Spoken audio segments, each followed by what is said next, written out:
Hello again. When we ended the last video, we were talking about how the managers of the hospital where I had an operation, a surgery on thigh, on my thigh bone actually, were uh, trying to get rid of me and wondering where they would be able to send me. And I was scared to death that I was going to be sent to the place where I used to live, thinking that that was still a home for me, which it wasn't, and or putting me on the street. So when they came to get me in a wheelchair, I thought that that was it. They were going to do either one of those two things. But now they took me to another uh, room where instead of being by myself in a private room, I had to share the room with one more person. And I didn't like that, but I have to admit that there were two interesting things that happened there because I had two interesting roommates. One of them was a guy that was a cursor and a potty mouth. He had a house somewhere in town. And while he was in the hospital, the uh, no,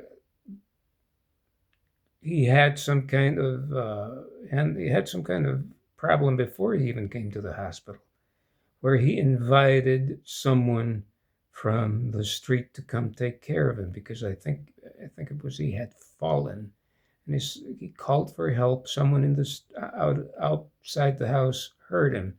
They came into the house and they helped him. And then when he went to the hospital, he found out that they had squatters' rights. So that was a little problem for him. I didn't know anything about squatters' rights at the time. And the other thing that happened that was also interesting is when he went back to his house, they brought in an Amish person, an Amish man, who had hurt his hand on his farm and had waited too long to come and ask for help at the hospital because of his religious beliefs. And to the point that his hand had hurt so much that he eventually gave in and was taken to the hospital. And I got to talk to his wife while he was out getting some tests done. And I knew a lot of things, or I found out a lot of things about the Amish that I didn't know before, and so it was really interesting. So, not everything that happened while I was at the hospital was bad. But now it was time for the management at the hospital to do something to get rid of me. This guy that didn't have any insurance, and they didn't know how they were going to pay for any services that they were going to provide for me. And so they had to I can see them making a lot of phone calls to try to find a place that would take me. And eventually they found a place, but of course it wasn't exactly the best of places. Uh, it was a place, I forget what I called it, but I nicknamed it something that ended up with the word hell. I did have a private room, but that was about the only good thing that I got out of that place.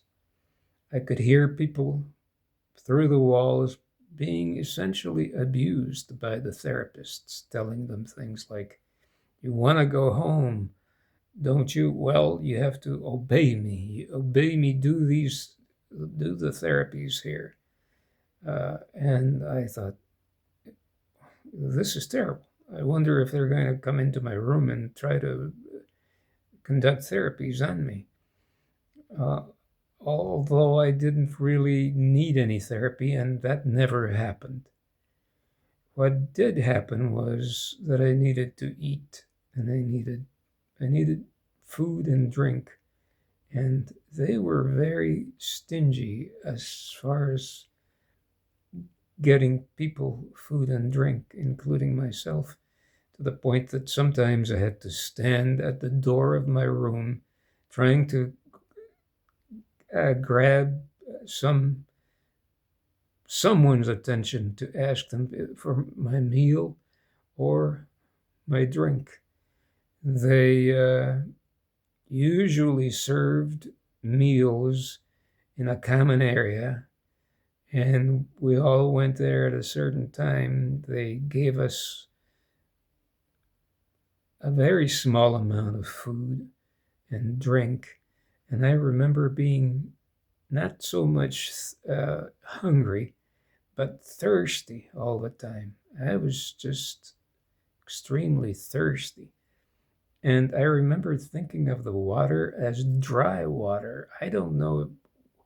I don't think that makes any sense, but that's uh, what it felt like to me. Drinking dry water that didn't uh, quench my thirst.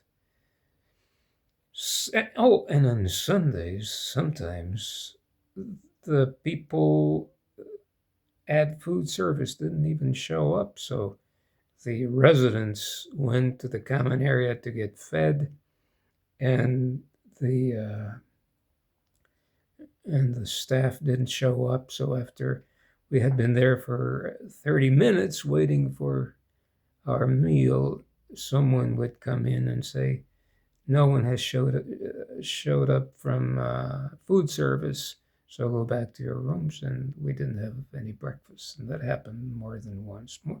Actually, I would say that happened more often than not.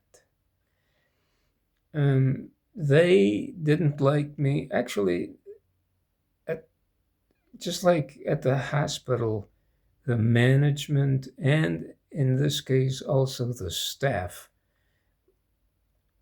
at the nursing home didn't like me either. So they weren't in a hurry to give me food or drink. So sometimes I stood at the